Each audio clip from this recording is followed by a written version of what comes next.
The CBS Radio Mystery Theater presents...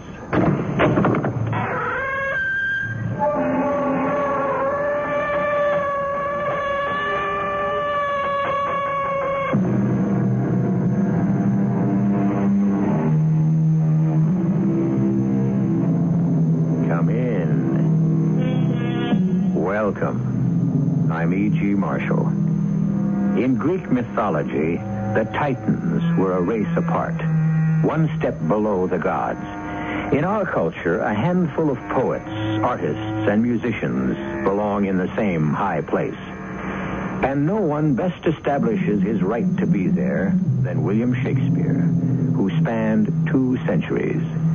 Baptized at Stratford-on-Avon on April 26, 1564. Died April 23rd, 1616. Like all great geniuses, a man before his time, as the play I bring you now amply proves. Why, General Othello, I fear it is Provencio. Adulterer! Upon my sword point, where is my daughter? Provencio, if you must fight my general, it will be across my bleeding body. Put up your bright swords, gentlemen, for the evening dew will rust them. If it were my cue to fight, I would have known it first before any of you.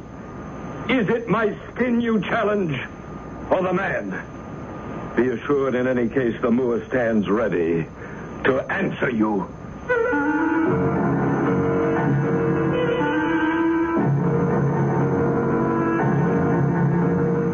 Our mystery drama, The Green-Eyed Monster, was especially adapted from Shakespeare's tragedy of Othello for the Mystery Theater by Ian Martin and stars Arnold Moss.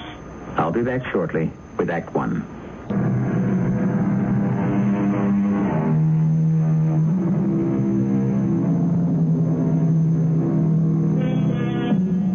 Prejudice is as old as man himself. That's a part of this story. The other is one of the greatest tragic love poems ever penned. The fascinating dichotomy of a great man who was too trusting for his own good, and one of the most devious and devastating demons in all literature, whose name has become synonymous with total villainy. The man known as Iago.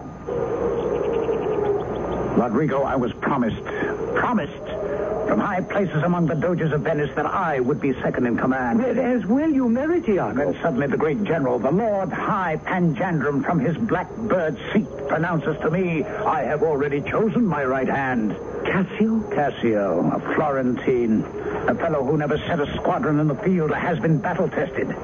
So I, whose sword has more than once saved Othello's life, as his mind, to be fair, am cast aside. I am retained not as a commander, but as a servant, an ancient, if you will. Not you in the full flush of manhood. You mean an ensign? I am his moorship's ancient, with no more position in the world's eye than a whipping boy. For me, I'd rather be his hangman. A dream. There is no remedy. It is the curse of service. Preferment goes by who you know, not what you know.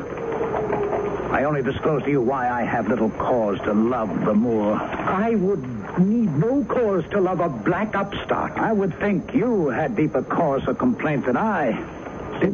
Because of Desdemona? Yes.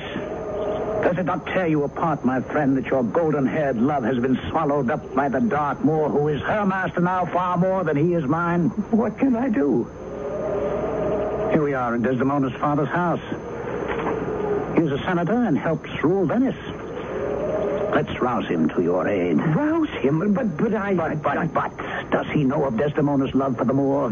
But I'm sure he doesn't know of her infatuation. Then let us surprise him quickly. Come, laggard, must I fight your battles for you? Let's rouse the knight. Awake! Provencio, awake! What ho! Thieves! Look to your house! What is the matter here? Don't you recognize me? Rodrigo.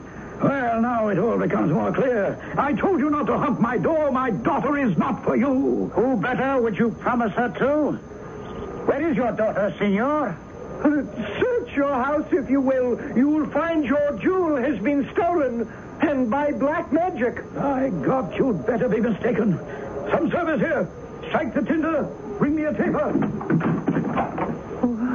What have we started? I know not yet, but keep my name hidden, or you shall be the worse. Though I hate Othello like the hell pains, yet of necessity for the present I must hang out the flag in show of love.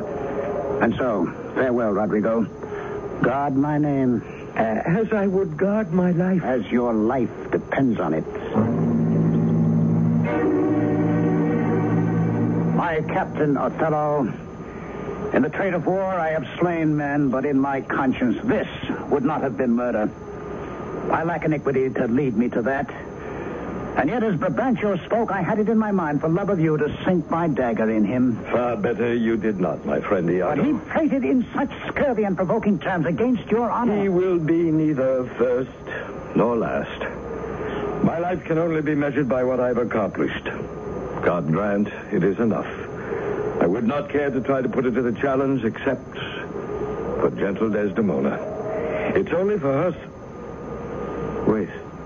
Who comes through the garden so late? Oh, I see who it is now. The servants of the Duke and my lieutenants. Good evening, Cassio and friends. What brings you here so late? The Duke greets you, General, and requires your presence haste post haste.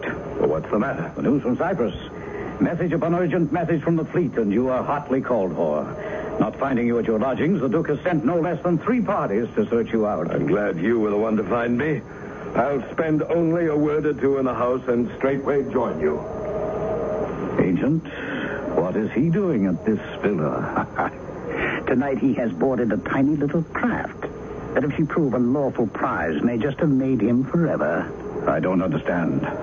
Why, he has made Desdemona his. If they are married... Oh, here comes another troop to search for him. What is this noise? General, I fear it is Brabantio. Be prepared. He comes here spoiling for trouble. Adulterers! Upon my sword point, and these gentlemen of honor who support me, answer! Senor Brabantio, if you will fight my general, it must be across my bleeding body. Put up your bright swords, gentlemen, or the evening dew will rust them. If it were my cue to fight, I would have known it first before any of you. As for you, good Senator Brabantio, your years command more respect than any weapon. Where will you have me go to answer your charges? Why, to prison until the law can take its course. If it please you, it might not please as much the Duke, to whose side in conference my Lieutenant Cassio has called me instantly. We have no choice but to move against the Turkish fleet, and with dispatch. To this end, I am concerned that Brabantio and Othello are missing from our council since... My lord, here they are betimes. Forgive me, noble Duke, that I come tardy. Valiant Othello, it matters not now that you are here. Our need was urgent to apprise you that we must employ you straight away against the general Ottoman enemy. Forgive me, Senor Brabantio, for not greeting you. We have missed your counsel and your help tonight. Your Grace, it is not my place as counselor or business or even my country's danger that brought me from my bed tonight. I have such personal grief that engulfs all other thoughts and swallows all other sorrow. Why, what's the matter? My daughter, oh, my daughter. Dead? Yes, to me. Abused, stolen from me, and corrupted by damned spells and medicines of black witchcraft. Who is the man? He stands beside me, charred with the brush of the devil and possessed by all his evil magic. This alien Moor. Othello. If beast deserves a name. A moment, Signor. Calm yourselves. Othello, what do you say to this? What can he say, but it is so? A moment, good Brabantio. Let the man speak. Most potent, grave, and reverend Signor, that I've taken away this man's daughter is true. But for one reason only. To make her my wife. Desdemona and I are married. There must have been some potion to confuse her. Did you indeed subdue and poison in any way this trusting girl's affections? I ask your grace to send for the lady herself. Let her speak before her father, and if you find her answer condemns me, then take away the office I hold with you. Nay, even more. Take away my life. Fetch Desdemona hither. Iago? Yes, my general. You know where the lady is. Bring her here. At once, my general. And while we wait, I will briefly recite to you how I won the lady's love. It is your day in court. Once, her father, Brabantio here, professed to love me. I see now I was a thing to show.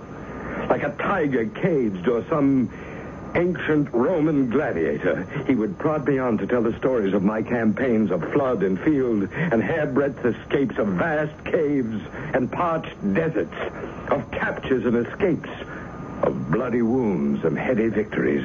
At many times, Desdemona was there to hear, coming and going at our household affairs.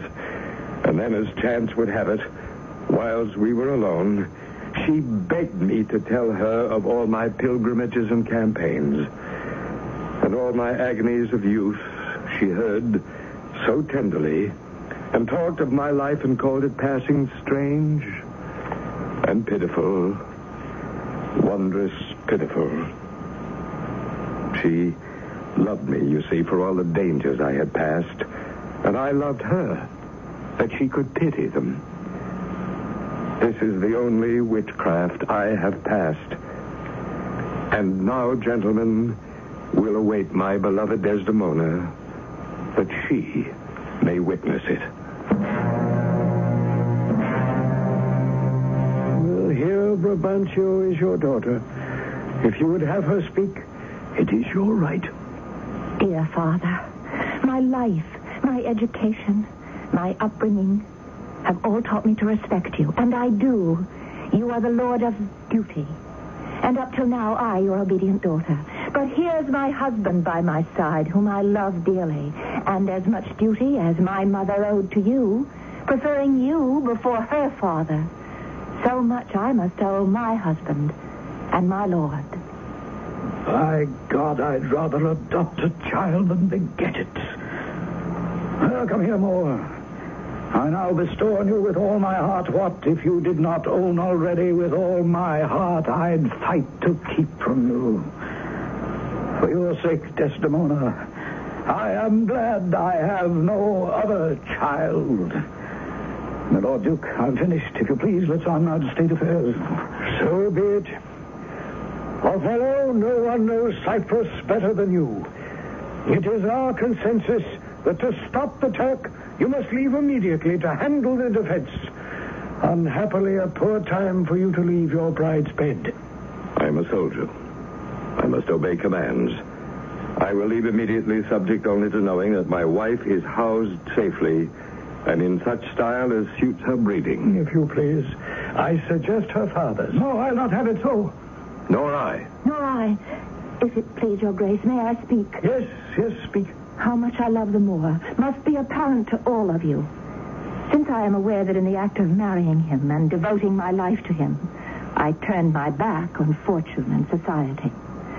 My love I trumpet to the world, for I see Othello's visage not in the color of his skin, but in the temper of his mind and the greatness of his soul. And so, I beg you, since he is now all my life, let me go with him. Whatever you and he privately determine, but haste is imperative. If it please your grace, my ancient Iago will assure the conveyance of my wife and whatsoever you consider necessary to be sent after me. Let it be so. And Signor Brabantio, may I say, your son-in-law is far more fair than black. Look to her, Othello, if you have eyes. She has deceived her father, and may equally you.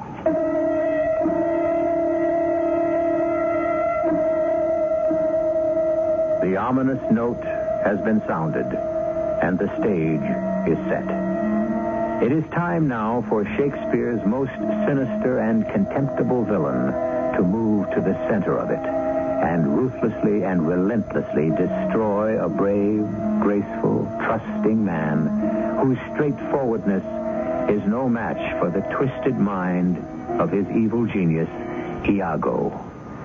I shall return shortly with Act 2.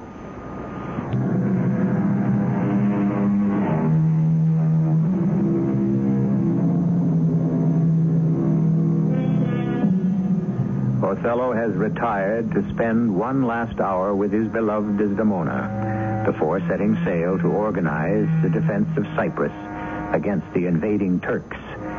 Roderigo, that foolish gentleman and pawn of Iago's, is left alone with him. And Iago first starts his diabolic plot to bring Othello tumbling down to the death of spirit and body. That is the price Iago's sick mind demands for Othello's imagined slights. Come, Roderigo, pull yourself together. What can I do now that Desdemona is lost to me? Can I count on your support if I dare to hope? I tell you again and again, I hate the Moor.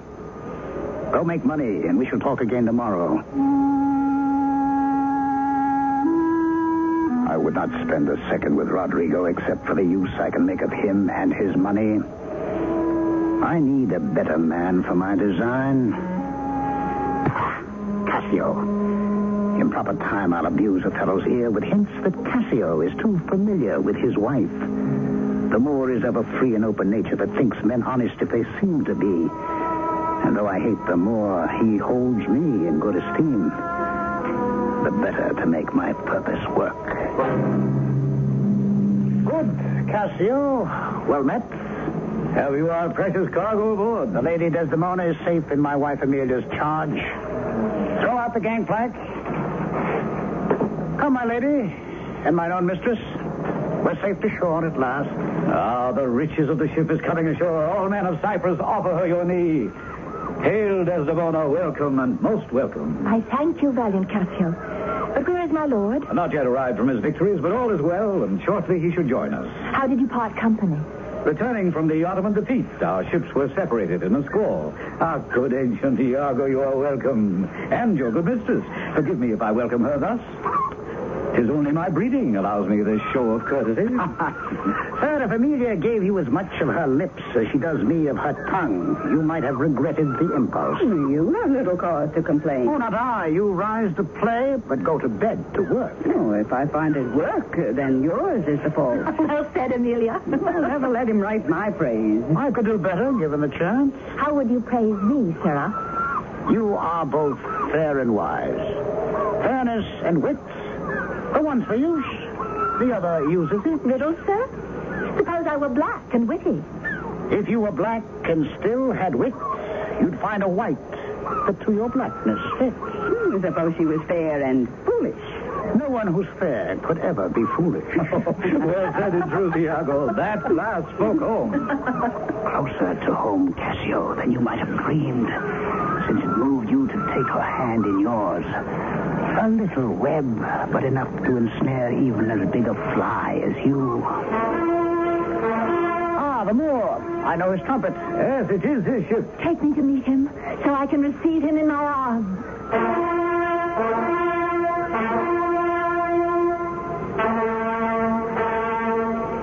My conquering hero. My fair warrior. My darling. And my own. Oh, it gives me as much wonder as content to find you here. If I were to die now at this moment, I could not die happier. Heaven forbid. Don't speak of death after you have so roundly defeated him in battle. Now our love can only increase and grow with every measure of the passing day. Amen to that. I cannot speak enough of my content and joy. Oh. Iago, my good ancient, go to the bay, dispark my coffers, see to it what must be done. Come, Desdemona, my sweet. Once more, well met at Cyprus. That Cassio loves her, I am now sure. That she loves him? Why, where's the matter there? The girl is a magnet. She could hold Othello to her as a dear and loving husband. Now even I am drawn to her, not from pure lust, but lurking in my mind is that this black ram has found his way into my fold. The very thought makes me steel myself the more to even myself with him. Wife for wife. Oh, failing that, to put the Moor into a jealousy so strong the judgment cannot cure. Oh, good Iago, I have an unhappy brain for drinking. And in all the revelry tonight, I've already had more than I should. Come, man, our gallants deserve it. Well, where are they? Just beyond the door. Invite them in while I open the wine. Against my better judgment. But the troops deserve relief after the break. One more cup, and he will be as full of quarrel as my mistress' dog. Rodrigo is well beneath the influence. I see where I can raise some action that will come down on Cassio's head. Fellow soldiers, on duty I am not drunk, observe. Here is my right hand, and this is my left. I can stand well enough and speak well enough. Of course, Cassio. So then you see I am not drunk. I will stand the watch. Rodrigo, I fear the trust Othello puts in him might endanger our defense. Rodrigo, someone should see to him. Leave it to me. I should set him straight. If he does, he'll make him physician to the army. For surely anyone who could do that for Cassio as he presently reels and stumbles would practice spells. What, knave and addle-brain? You try to teach me my business? I'll cut you to river. Cassio has a kill. He has a Away, Cassio, you drunk drunk. Let me go, ancient, or I'll knock you over the battlement. Crime, mutiny. Help! Lieutenant! Control yourself. No, help me, sir. Help! Bring the watch bell. The watch bell. Our wife, Lieutenant, you will be shamed forever. Stand back, all. I'll hack him down who comes within length of my sword. What are these alarms? What is the matter here? No, I'm bleeding. I'm hurt to the death. Hold! For your life. Hold, Lieutenant. Have you forgotten your place in all sense of duty? Hold when the general speaks to you. The general? How we turn Turks. For Christian shame, stop this barbarous brawl, or he that makes one move will die upon his motion. Silence that bell! By the general's orders, silence the bell! Honest Iago, I don't blame you for looking sick with disgust.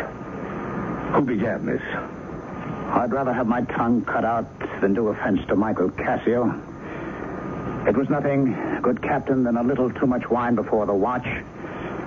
This good and honest gentleman, Rodrigo, I felt only that with war still abroad, the lieutenant should not try to stand watch.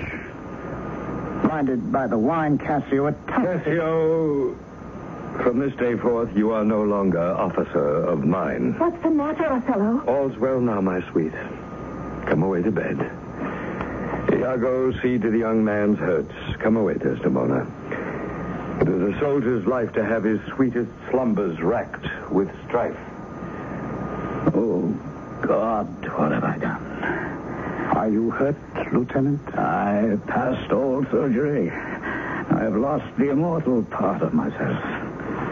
My reputation, Iago, my reputation. You are too severe a moralist. I drunk? You or any man may be drunk one time. But I tell you what you should do. Our general's wife is now the general. Reach Desdemona and confess yourself openly to her. Ask for her help. You advise me well. I'm desperate if my fortune's any other way. This way will shape them to the proper end. My thanks. And good night, honest Iago.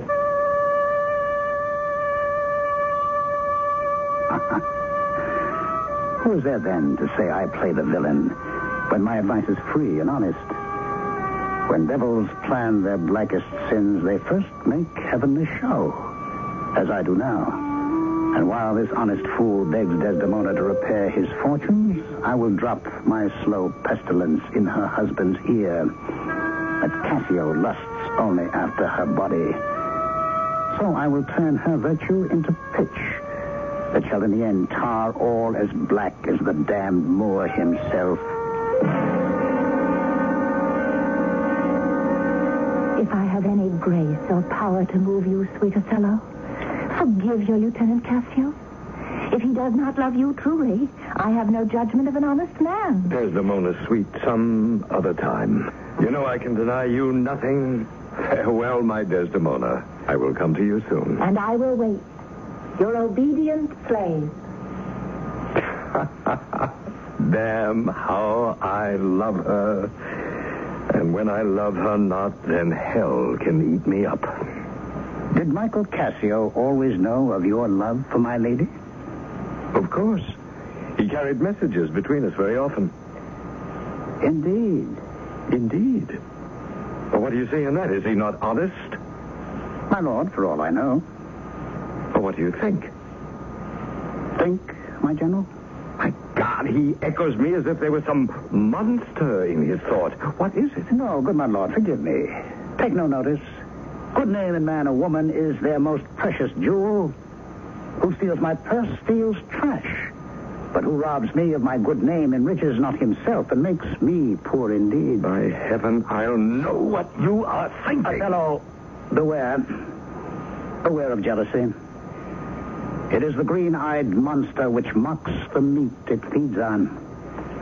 Guard your heart and pray like me that all our ancestors defend us them from jealousy. Me? Jealous? My wife is fair, loves company, sings, plays, and dances, and where her strongest virtue lies, rests in that she has eyes, and still chose me. Oh, no, Iago, I would have to see before I doubt. And if I doubt, prove it. And that will never be. Othello jealous?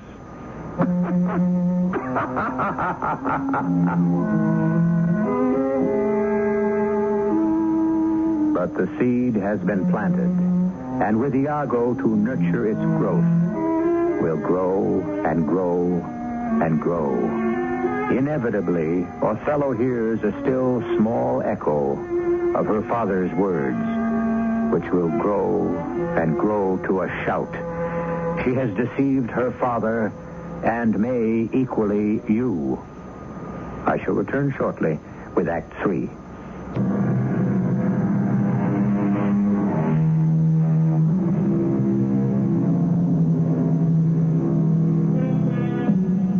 No man as graceful and gentle and as kind as Othello could have been brought down by the lies and distortions of even so Machiavellian a villain as Iago, except for one thing.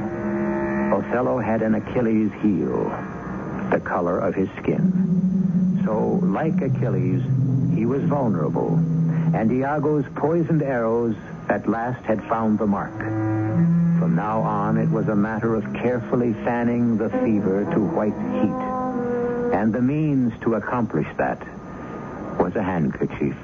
My dearest Othello, your guests await. Are you so fast to be rid of me, then? Not I.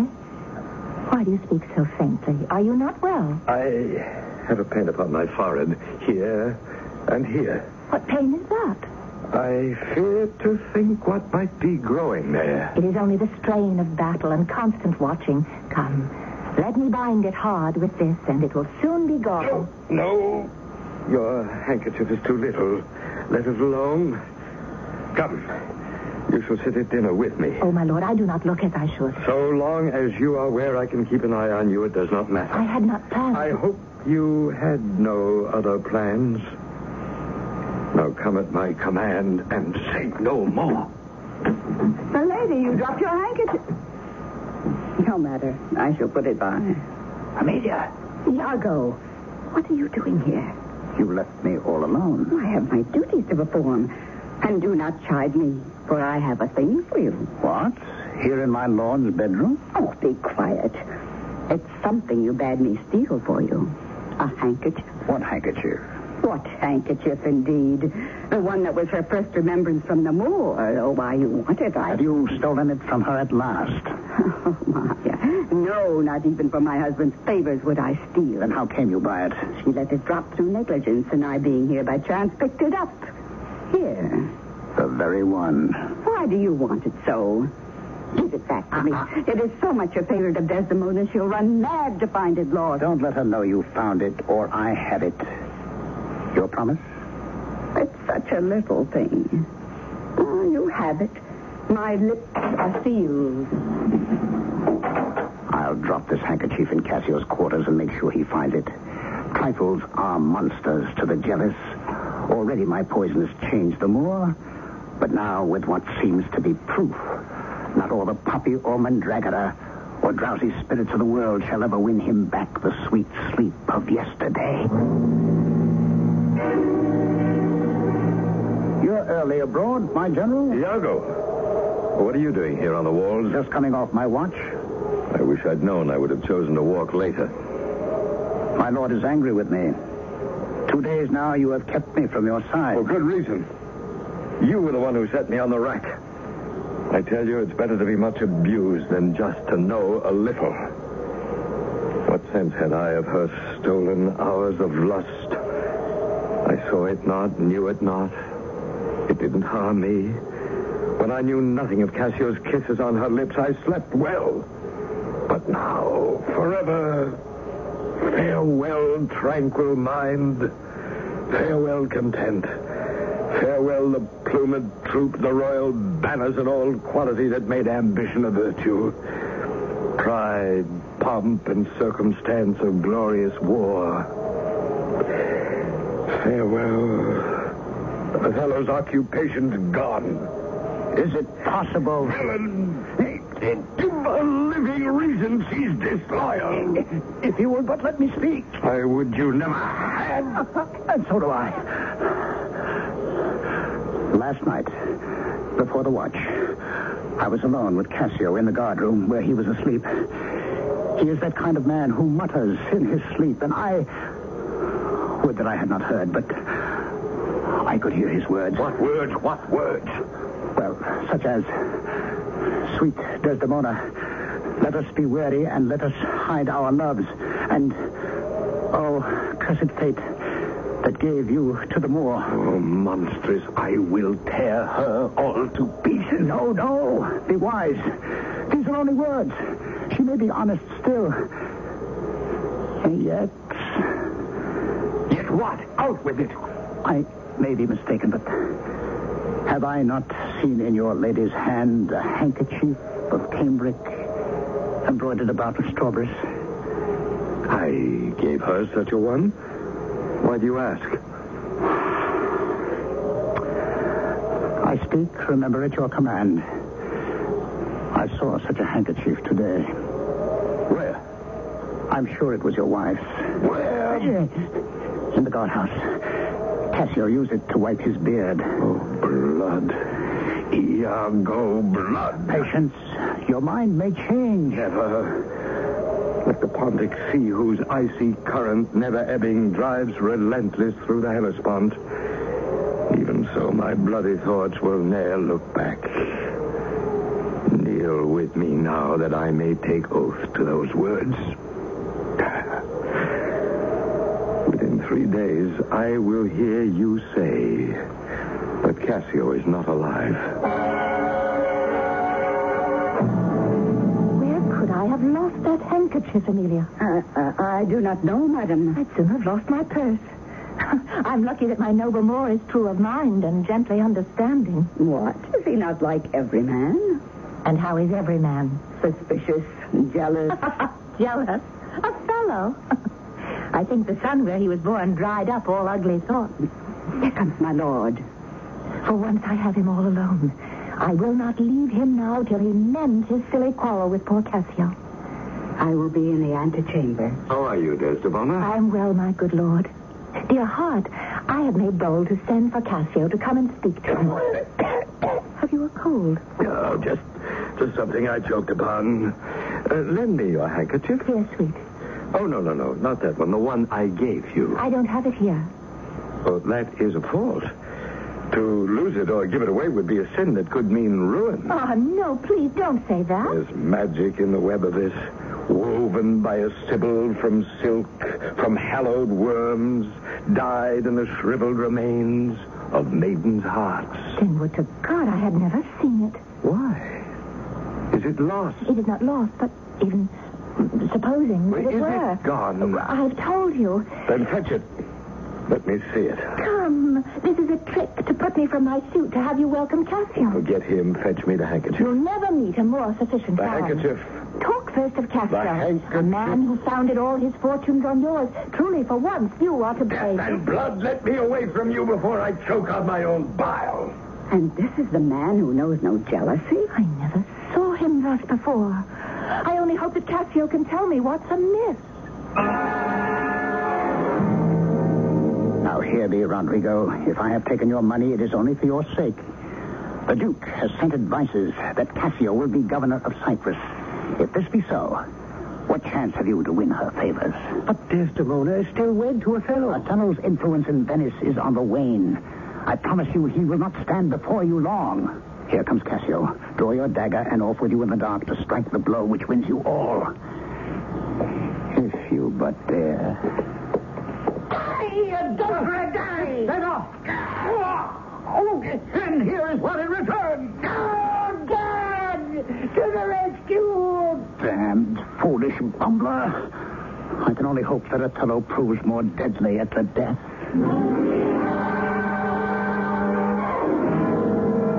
You say you have seen nothing. My Lord Othello, no. Cassio and she together? Why, yes, It but... is enough. I want to hear no more. She is asleep. Yes, General? Then leave us now. But leave I... us. It is the cause. Let me not name it to you, chaste stars.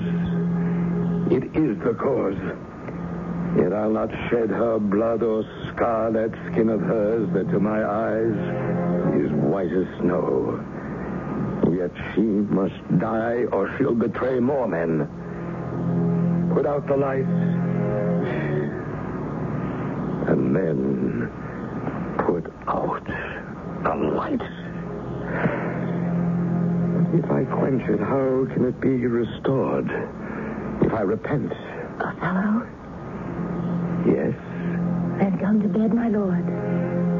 Have you prayed tonight? Yes. If you think of any crime against heaven, so listen to it now. I would not kill your soul unprepared. What is this talk of killing? That handkerchief which I so loved and gave you, you gave to Cassio. No. You're on your deathbed. Beware of perjury. My lord, have mercy on me. I wish with all my soul, Desdemona, you might have had on me. Then banish me, but don't kill me. Down, strumpet, down. It is too late. Kill me tomorrow. Let me live tonight. It is too late. Oh. What's wrong within? Still as the grave. Shall I let her in? Oh, my wife. My wife. I have no wife. Now should the sun and moon at once go into eclipse, so softly draw the curtains, and it's done. Come in, Amelia. Excuse me, my lord, but foul murder has been done. How's that? Cassio has killed a young Venetian gentleman called Rodrigo. And Cassio killed? No, not he. Not Cassio killed? The murder's out of tune, and sweet revenge grows harsh. Oh, falsely murdered. That is my mistress. Guiltless. Death, I die. Oh, who has done this? Nobody. I myself. Commend me to my sweet lord. Farewell. She is a liar, gone to hell. I killed her. She was false as water. And you as rash as fire to say so. He proved it. With a handkerchief of mine she gave to Cassio. Oh, God, you fool. And Iago has schemed to destroy us all. When you know the truth, I will see you all harmed for the death of my sweet mistress. Help! Help! Summon the guard! The Moor has killed my mistress! But how came you, Cassio, by the handkerchief? I found it in my chamber. And Iago on the rack has now confessed he dropped it there, given to him by his wife. What does Iago face? As governor, and with such overwhelming proof as I have to hand, he will not have a pretty death. Enough. Then for myself, in utter despond, let me say what I wish to say most briefly. If in the tablets of the future you should set me down, forget my accomplishments in the field, and remember me only as a man who loved not wisely, but too well. And say besides that in Aleppo once, where a turbaned Turk beat a Venetian and reduced the state, I took him by the throat and struck him thus. And this once more, standing over you as you lie still, Desdemona, I beg you remember I kissed you ere I killed you. No way but this, killing myself to die upon a kiss.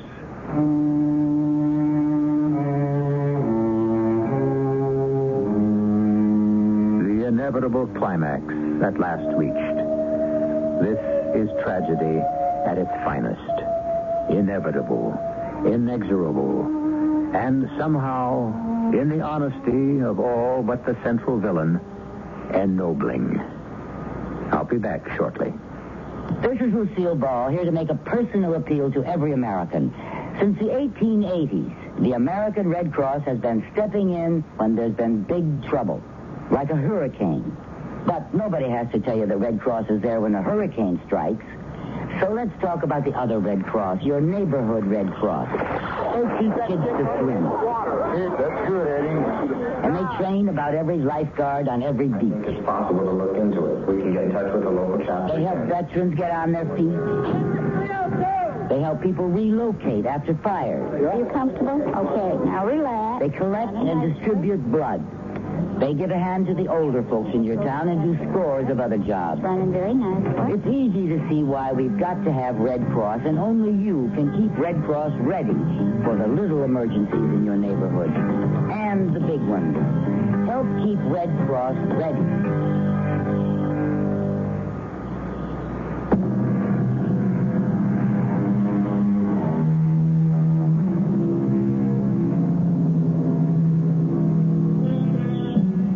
It would be unfair, of course, to leave our tragedy just as it resolved itself, for only one reason. That sinister, despicable, unforgivable Iago. I'm glad to report that for those of you who might not know in advance, his punishment well fitted the crime. Since Cassio was governor, and in a sense, dictator of Cyprus, it was left to him to dispose of Iago. When all the facts came out, how kind would you have been? Our cast included Arnold Moss, Marion Seldes, Joan Arliss, Court Benson, Ralph Bell, and Ian Martin. The entire production was under the direction of Himan Brown. And now, a preview of our next tale. It was sell or lose everything. So you see, he's broke. Flat butt. Now, just a moment. I have the promise of a job, Mr. Otis, a top-flight architectural firm in New York. The promise of a job. Now, look, Jeff, there'll be no marriage until... What's that? Hello. I'm afraid I do. It's the Canterville ghost. The ghost? Come on, Jeff. Come on now. Aren't these tricks of yours getting just a little childish? Now, Mr. Otis, believe me, this is no act. It's the real thing. Whenever the ghost moans like this, it means he's going to put in an appearance. And I've seen some of those appearances. Now, Mrs. Otis, Ginny, you'd better come with me. Oh, where to? Well, anywhere but here. I'm not afraid of the ghost myself. He's never done me any harm, but his appearance can be positively ghastly. And you'd better not see it, either of you. This is E.G. Marshall inviting you to return to our Mystery Theater for another adventure in the macabre. Until next time, pleasant dreams.